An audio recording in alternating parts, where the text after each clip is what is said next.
अस्सलाम वालेकुम। मैं हूं मारिया अली, आप देख रहे हैं मेरा चैनल। साबिक सदर परवेज मुशर्रफ तवील अलालत के बाद दुबई में इंतकाल कर गए हैं। अभी कुछ देर पहले अफसोसनाक खबर जो है वो मिली है, जहां पर सदर परवेज मुशर्रफ जो है वो दुबई में तवील अलालत के बाद वफात पाए हैं और वो दुबई के अमेरिकन नेशनल अस्पताल में बहुत अरसे से जेर इलाज थे। ISPR ने भी मुसल्लह अफवाज की जानिब से परवेज मुशर्रफ की वफात पर अफसोस का इजहार किया है। इस वक्त सोशल मीडिया पर यह खबर जंगल की आग की तरह फैल गई है। बहुत सारे लोग उनको पसंद करते थे और चाहते भी थे कि वो पाकिस्तान वापस आए, सेहतयाब हों और आकर एक बार फिर से जो है वो इलेक्शंस लड़ें, लेकिन उनको मौका ना मिल सका। बहुत अरसे से जो है वो बीमार थे, मुख्तलिफ उनके पैगामात आते रहते थे। मुख्तलिफ अदवार में जो है उन्होंने नवाज शरीफ के लिए, इमरान खान साहब के लिए, मुख्तलिफ लोगों के लिए जो है उन्होंने पैगामात दिए। इस वक्त जो है मुसल्लह अफवाज की जानिब से परवेज मुशर्रफ की वफात पर अफसोस का इजहार किया गया है और जो पाकिस्तान की फौज के joint chief of army staff committee of services chief ने जनरल रिटायर्ड परवेज मुशर्रफ की वफात पर दिल्ली ताजियत का इजहार किया। मैं आपको बताती चलूं कि परवेज मुशर्रफ तकरीबन 9 साल 1999 से 2008 तक आर्मी चीफ रहे। वो 2001 में पाकिस्तान के 10वें सदर बने और 2008 के अवाइल तक उस ओहदे पर जो है वो फाइज रहे थे।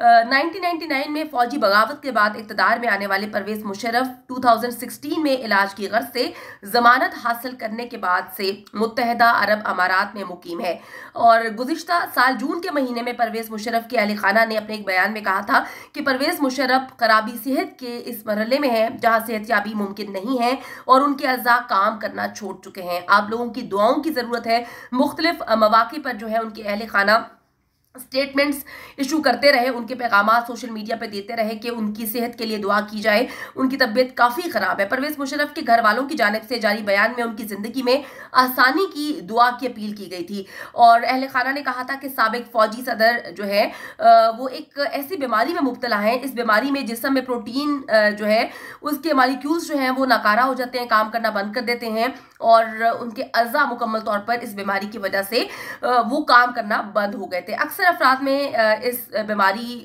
की वजह से जो है वो रिकवरी मुश्किल होती है, मुमकिन नहीं हो पाता कि इस बीमारी के बाद जो है वो सेहतयाब हो सके। लेकिन सदर परवेज मुशर्रफ जो है वो काफ़ी पुरुमीद नज़र आ रहे थे, उनके अंदर काफ़ी एनर्जी थी, वो ऐसा लगता था कि वो इसको शिकस्त दे पाएंगे, लेकिन ऐसा नहीं हो पाया। अब से कुछ देर कबल जो है वो इस दुनिया फ़ानी से कूच कर गए हैं। मैं आपको बताती चलूँ कि पाकिस्तान के अब तक के आखिरी फौजी आमिर परवेज मुशर्रफ की किस्मत गुज़िश्ता 2 दिहाइयों में उतार चढ़ाव का शिकार रही है।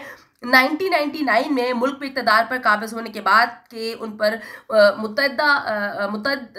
मुख्तलिफ अदवार में उन पर जो है वो कातिलाना हमले किए गए, मगर वो उसमें बच निकले। कहते हैं ना कि जिसकी ज़िंदगी अल्लाह ने रखी होती है, लिखी होती है, वो बच जाते हैं। तो बहुत सारी ऐसी चीज़ें आई जहाँ पर उनको कातिलाना हमलों का निशाना बनाया गया। वो मगरबी दुनिया और इस्लामी असरत पसंदों के दरमियान दहशतगर्दी के खिलाफ जंग में जो है वो सफ़े अव्वल में खड़े रहे। उनका नाम जो है वो हमेशा याद रखा जाएगा। अच्छा जी, इमरजेंसी नाफिज करने का इल्ज़ाम भी उन पर लगाया गया। उनके इक़्तिदार के अरूज के 20 साल बाद उनकी गैर मौजूदगी में अदालत ने उन्हें आइन से बगावत के जुर्म में सजाए मौत सुनाई थी। परवेज मुशर्रफ 11 अगस्त 1943 को दिल्ली में जो है उर्दू बोलने वाले घराने में पैदा हुए थे। 1947 की तकसीम हिंद के बाद उनके वालिदैन हिजरत करके पाकिस्तान आ गए थे। 1964 में उन्होंने पाकिस्तान फौज में कमीशन हासिल किया और एक लंबी मुलाजमत के बाद 1998 में नवाज शरीफ के दौरे हुकूमत में उन्हें चीफ ऑफ आर्मी स्टाफ तैनात किया गया। अगले ही साल यानी कि 1999 में उन्होंने मुल्क में मुंतखब हुकूमत का तख्ता उलट दिया था। पाकिस्तानी सदर की हालत को रस्सी पर चलने से हमेशा तशबीह दी जाती थी क्योंकि वो पाकिस्तान में शिद्दत पसंदों के खिलाफ हमलों के लिए अमरीकी दबाव और मुल्क में अमरीका मुखालिफ इस्लामी आवाज़ों में तवाज़ुन बनाने की कोशिशों में लगे रहते थे।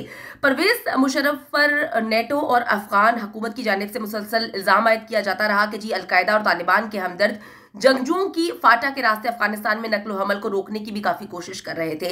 बहुत ज़्यादा कंट्रोवर्शियल रहे उनके कुछ अदवार, लेकिन पिछले कई अरसे से कुछ अरसे से वो इस हद तक जो है वो बीमार थे कि वो पाकिस्तान आना चाहते थे। कुछ लोगों ने उनको इन्विटेशन भी दिया लेकिन वो पाकिस्तान नहीं आ पा रहे थे। वो कहते थे कि मैं चाहता हूँ कि मुझे मेरे मुल्क में दफनाया जाए। अब सोचना ये है सोचने की बात यह है कि 2007 में आइन मुअत्तल करने के फैसले पर गद्दारी का मुकदमा भी उन पर कायम किया गया था, और जो लाहौर हाई कोर्ट ने 2020 में खुसूसी अदालत की तश्कील को गैर आइनी करार दिया था, जिसने मुशर्रफ को जो है मौत की सज़ा सुनाई थी। लाहौर हाई कोर्ट ने खुसूसी अदालत को गैर आइनी करार देते हुए मुशर्रफ मुखालिफ फैसला मुअत्तल कर दिया था।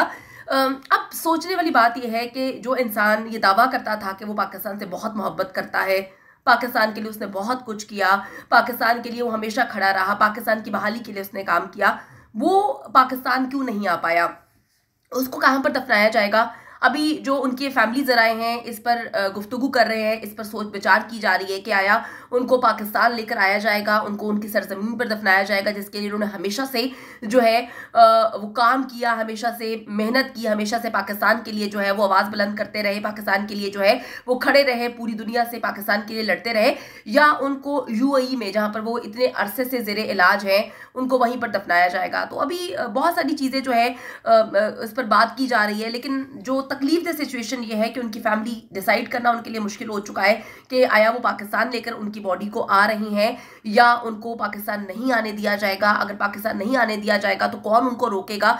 ये सवालात ऐसे हैं जिनके जवाबात अवाम जानना चाहती है। साबिक फौजी सदर परवेज मुशर्रफ अब से कुछ देर कबल तवील अलालत के बाद दुबई में इंतकाल कर गए हैं, और इस वक्त ये खबर जंगल की आग की तरह फैल चुकी है। ज़्यादातर लोग इस बात पर सवालात उठा रहे हैं कि क्या परवेज मुशर्रफ को पाकिस्तान में नहीं दफनाया जाएगा?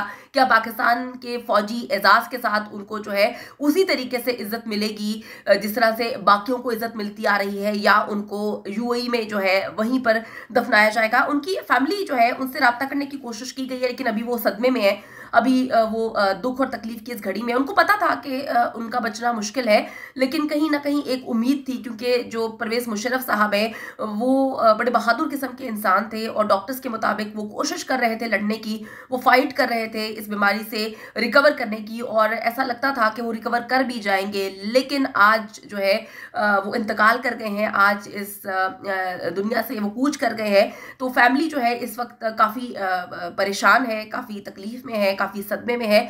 लेकिन जो बात अब हम सोच रहे हैं वो ये है कि अवाम जो उनसे बहुत प्यार करती है, जो चाहती है कि उनका जिस खाकी पाकिस्तान लाया जाए, और उसी एजाज़ के साथ जिस तरह से बाकियों को जो है उनकी तदफीन की जाती है, उनकी भी तदफीन की जाए, क्योंकि बहुत सारे लोग पाकिस्तान में उनसे मोहब्बत करते हैं। हर चीज़ जो होती है कि कुछ लोग किसी को पसंद करते हैं, किसी को नापसंद करते हैं, लेकिन देखना अब ये है कि उनकी फैमिली क्या डिसाइड करती है, हुकूमत वक्त से क्या उनके मामला तय पाते हैं, आया वो अपनी फैमिली के साथ जो उनके मामला तय पाते हैं उनको पाकिस्तान में उनकी तदफीन की जाएगी, या फिर यूएई में जो है एजाज़ के साथ उनको वहाँ पर दफनाया जाएगा। ये तो कुछ देर बाद ही डिसाइड किया जाएगा। लेकिन सोशल मीडिया इस वक्त बहुत तकलीफ में है, क्योंकि वो एक्सेप्ट नहीं कर पा रहे कि परवेज मुशर्रफ इस तरह से अचानक इंतकाल कर सकते हैं। बीमार थे, लेकिन उनके वीडियो पैगामात आते रहते थे। इमरान खान साहब के लिए भी उन्होंने कुछ पैगामात भेजे थे, उन्होंने नवाज शरीफ के लिए भी पैगामात भेजे थे, और वो अक्सर आवाम के लिए जो है कोई छोटी सी लाइन कोटेशन वगैरह रिकॉर्ड करके भेजा करते थे, और कहा करते थे कि जी आपने पाकिस्तान के लिए खड़े रहना है। तो अल्लाह ताला जी उनको करवट करवट जन्नत में जगह दे, आमीन सुम आमीन, और उनकी फैमिली को सब्र दे।